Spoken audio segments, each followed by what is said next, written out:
Gjatë 3 ditëve të fundit, policia ka arrestuar 60 persona për drejtim të pakujdesshëm të automjetit.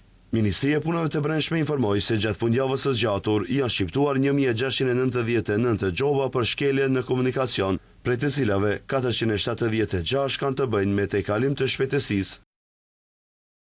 Janë privuar nga liria për drejtim të pakujdesshëm të automjetit 60 persona, prej të cilëve 11 për drejtim në ndikim të alkoolit, 17 për drejtim pa patent shoferi, 6 për shkak të ndalimit të mëparshëm për drejtim të automjetit dhe 1 për drejtim në drejtim të ndaluar.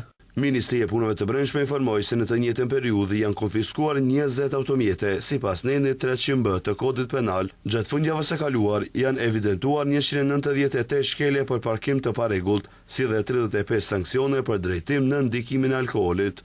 Ndërkaq, në përputhje me dispozitat e ligjit për sigurinë në trafikun rrugor, janë sanksionuar 10 drejtues motocikletash për mosmbajtje të helmetës mbrojtëse, si dhe 10 këmbësor. Gjithashtu, janë sanksionuar 193 pjesëmarrës në trafik që nuk kanë përdorur rripën e sigurimit.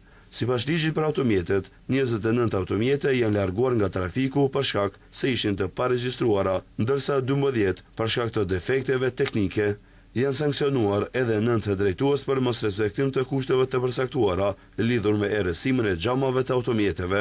Ministria e Punëve të Brendshme u bën thirrje të gjithë pjesëmarrësve në trafik të respektojnë rregullat dhe dispozitat e trafikut dhe së bashku të kontribuojnë për rrugë më të sigurta.